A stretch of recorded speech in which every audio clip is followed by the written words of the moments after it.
This is Hannibal and Piper here from the HannibalTV.com, and this is my weekly review of the points I find interesting in Dave Meltzer's Wrestling Observer newsletter. And there's a lot of news this week, so let me jump into it. We'll start with WWE news. The Endeavor merger of WWE and UFC is expected to be closed by the end of September. And according to the Wrestling Observer and many other sources, there's going to be imminent cost-cutting measures, including layoffs. Apparently, Vince McMahon is going to own 16.4% of the new TKO company. So he's going to own part of UFC too. He owns the main company that's going to own both.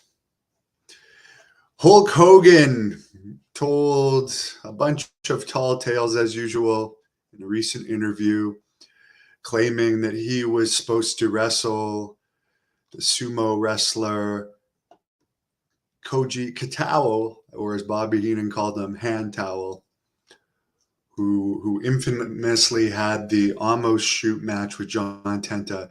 And Hogan said Katao refused to put Hogan over, so the match was changed to John Tenta. And Meltzer says the truth of the matter is that Hogan was never supposed to wrestle Katao. It was always going to be John Tenta. And Katao or Tenta were never Grand Sumo champions, and there was never an actual fight. Hogan said that Tenta actually ended up fighting him and beating him up. They had a standoff in which Katao left the ring. Katao cowered out of the standoff after taking some cheap shots at Tenta, but it was never an actual fight. So Meltzer just pointing out Hogan lied about that. Hogan apparently also said that him and Vince McMahon were offered to buy UFC in 97-ish, which if you remember, around 97, 98, Hogan was actually in WCW, not even on good terms with McMahon.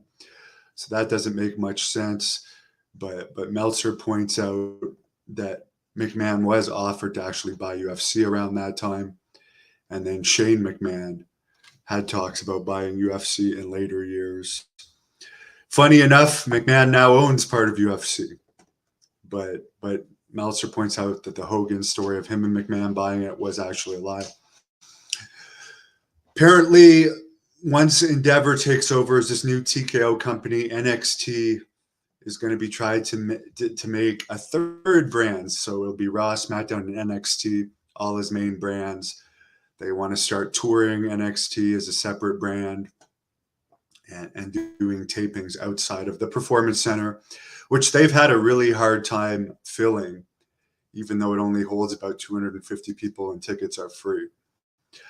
But I can see them, and I've said this, doing huge cutbacks to developmental. I can't see UFC, the new owners, wanting to keep funding developmental. I'm sure Vince McMahon is still going to have a say in things, but developmental loses money. And as I've said before, originally they created developmental because there was no competition. Now AEW is competition, and they can take talent from there. And Impact, MLW, NWA, New Japan, these are all other places they can take talent from. So there's not as much of a need to create stars. There's other stars that they can recruit rather than paying people to train from scratch. Big E said that specialists have advised him never to wrestle again, and he's interested in becoming a commentator. Bobby Roode has been working as a producer. Both of these guys had neck injuries in WWE rings. And it's interesting, the Marty Jannetty Dark Side of the Ring came out where he had to pay 5% of an injury that he accidentally did on Chuck Austin in the ring back in I think the late 80s, early 90s. And now you would never see, like, whoever was responsible for injuring Big E, Bobby Roode, or even Owen Hart never had to pay for injuring Steve Austin. It's just interesting how times has changed, that Marty Jannetty had to pay basically $500,000 out of his own money for the Chuck Austin injury. And now WWE would never even let those things go to court. Fightful is reporting Bray Wyatt could be back next month. Vince McMahon spinal surgery was for his back. SmackDown from Dayton last week had 8,200 in attendance. Raw from Minneapolis had 8,600 in attendance. Rhea Ripley, 26, and Buddy Matthews, 34, got engaged this past week. Carrie is returning to WWE after she finishes up in Japan. Sonya Deville suffered a torn ACL July 28th in a tag match with Chelsea Green facing Ric Flair and Bianca Belair. Nick Aldis was brought in for a producer's tryout this week in WWE. Apparently, WWE is not hiring anyone new unless they're expected to be major stars. So, as far as being wrestlers, so that's why they're looking at, they still need agents. But until this TKO deal comes through, they're not going to be hiring many new people, if any, unless they're going to be major stars. Hence, they don't feel Nick Aldis fits into that category. Nick Aldis has apparently continued to bash the NWA, even though they gave him the biggest push of his career. Logan Paul is having a boxing match October 14th in Manchester, England, versus Dylan Dennis, who's had 2 MMA matches. And Meltzer brings up this is a very one-sided match, as Dennis is a jiu-jitsu guy with no stand-up and hasn't fought for numerous years. He also fights at 170 in MMA. Gable Stevenson is still expected to do the World Championships in amateur wrestling on the U.S. team. Brian Pillman Jr. is supposed to be starting in NXT soon. I actually had it confirmed from a guy that knows Brian Pillman, a mutual friend, that he is indeed starting in NXT soon. Meltzer points out they're just waiting for his medical to go through. And I've heard that Brian could be starting in NXT as soon as this weekend. In AEW news, Collision last week in Greenville, South Carolina had 4,524 people in attendance, including comps. Dynamite in Columbus, Ohio this week, town that I've been in when I covered the Arnold Classic, had 4,231 fans. So AEW is drawing better than Impact ever did. Those are some good numbers. Apparently, All In is now 17 days away. 79,461 tickets out total. They're very close to the 80,709 WWE in Arlington, Texas number. I don't know what the SummerSlam 92 number is, but Meltzer expects it to also beat the SummerSlam 92 number. So far, the matches are MJF versus Adam Cole in the main event, Jericho versus Will Ospreay. Hikaru Shida will defend the women's title versus Saraya, Toni Storm, and very likely Britt Baker. Sting and Darby Allin are going to face Swerve Strickland and AR Fox. CM Punk is going to face Samoa Joe for the second AEW title. Full Gear is going to be November 18th in Inglewood, California, where I hope to be back in California next year. One of my favorite states. Steve McMichael, 65, who's been battling ALS for a few years, was taken to the hospital and put in the ICU due to sepsis, pneumonia, and fluid in his lungs. He couldn't move. He's having issues talking. He's lost a lot of weight. And he was diagnosed with ALS in January 2021. Thoughts and prayers are with him. He was a Four Horseman, decent commentator. I mean, he was over in WCW. AJ Lee, the wife of CM Punk, former girlfriend of Jay Lethal, has quit Women of Wrestling. And I would expect her personally to be in AEW sooner than later. DDP, which by the way, I've been doing DDP yoga religiously lately, has been in the news for a story on Butterbean, who's 57. Apparently, he went from 515 pounds to 303 pounds. I know Rick Bassman, who's friends with both of those guys, is going to be visiting Diamond Dallas Page next week. And Rick Bassman is going to be restarting a podcast, his Talking Tough podcast. It's going to air on this channel, as well as his Rick Bassman channel starting in September. So we're looking forward to getting that back started again. Rick has had a lot of success working for Cameo lately. And he even had a meeting with Vince McMahon and Triple H, Kevin Dunn, a few months ago about a project. In MMA news, the U.S. District Court Judge Richard Boulware ruled on August the 2nd that the Chung Lee lawsuit against UFC for alleged suppression of UFC fighter earnings is going to continue as a class action lawsuit.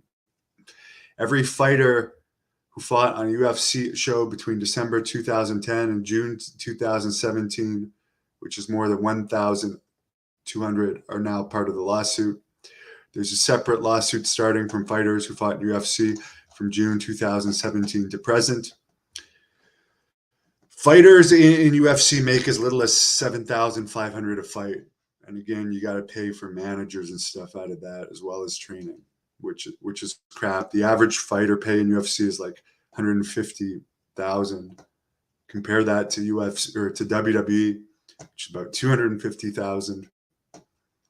Which we'll see if that goes down once the merger happens. Apparently, Meltzer says if it goes to trial, since the owners of these companies are billionaires, it could look very bad if there's a jury.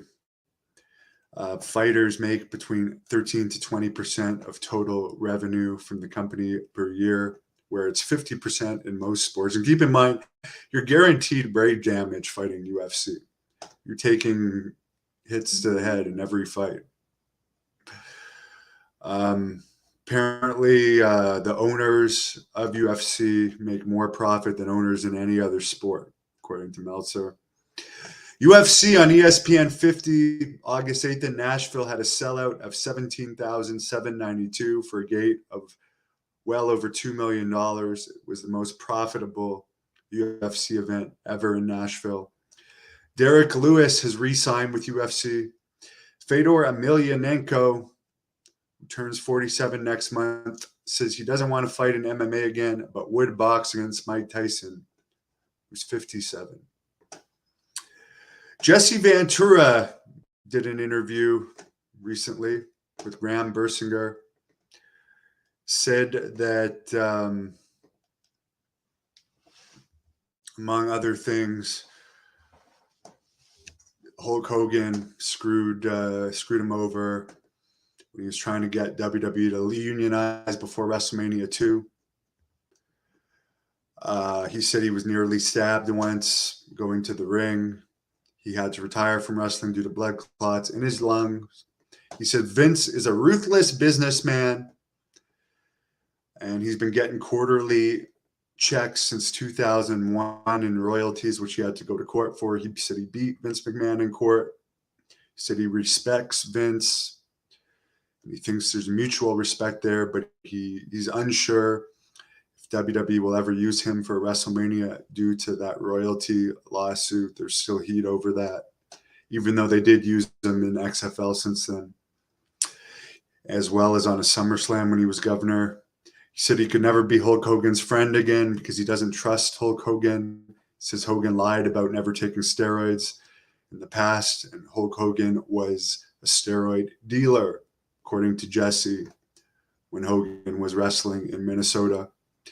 He says he's not friends with Arnold anymore, who he did numerous movies with, including Predator, Running Man, and Batman, as he was friends with Maria Shriver, Arnold's ex-wife, for 40 years. and he said Arnold did her wrong, cheating on her. He said he still respects Arnold. It says he respects Arnold for turning down $14 million for Predator 2.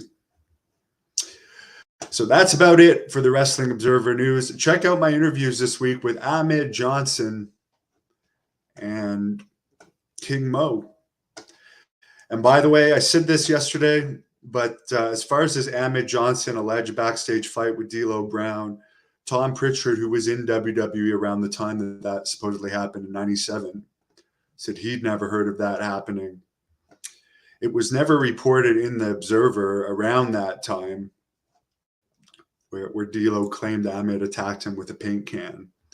So I'll tend to agree with Ahmed on that. Yes, today is Hogan's 70th birthday. Happy birthday to you, Hulk Hogan, on that. A bunch of people are saying that. Way to make us all feel old.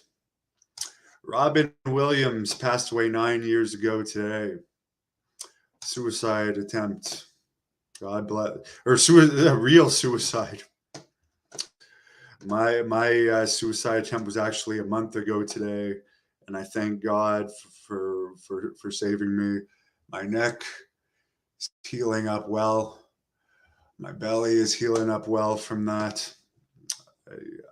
It's truly a miracle from God that I survived that, and I'll never forget that I got a second chance on life. Talking about blood clots. There is allegations that some people got blood clots from COVID shots. I actually got blood clots myself in my leg from being in the hospital for 2 weeks, not moving due to that medical situation that I was in. Also got pneumonia almost, and low hemoglobin levels. But my blood clot issue is improving. I'll be back in the gym next week. I've been doing walk runs all this week. There's only 2 days I missed doing DDP yoga since I've been out of the hospital. And that's due to doctors telling me not to move due to the blood clots. They didn't want it to come loose. I don't know what Bray Wyatt's issues are. Wish him the best. Truly wish him the best. Thank you. Wishing me for those wishes. Piper actually saved my life that night and made me get help. I mean, there's a lot of reasons I survived that. I don't know how I survived it, because I was bleeding out for quite a long time, and I'm happy I survived it. And it's truly made me appreciate life more. And yeah, people should, if they're feeling like that, they should get help. I don't think there was anything that could have been done that night to save me in the mindset that I went in. But in the weeks in advance of that, with everything building up, I should have tried to get help. So I do encourage people, if you're feeling like that, to really reach out to people. And I have been getting help since then. And I'm on the mend, both physically and mentally. And I thank everyone for their support and messages, including people like DDP and Rick Bassman and countless other people from the wrestling industry, fans and friends. I appreciate it. And I wish everybody a great weekend. And I'm going to, speaking of working out, I'm going to be going for my walk run here pretty soon. It's a nice day out. We've had horrible weather here in Ottawa the past few days, but I've still been out there. But it's a beautiful day out today. And I think Piper wants me to take her out for a little walk. So thanks for watching. Please give this video a like and subscribe. We're almost at 365,000 subscribers. Very close. I think we're going to hit it this weekend. Thank you to all the subscribers. Thank you for watching the Hannibal TV. Please like this video if you enjoyed it and click the subscribe button to not miss any of our latest shoot interviews,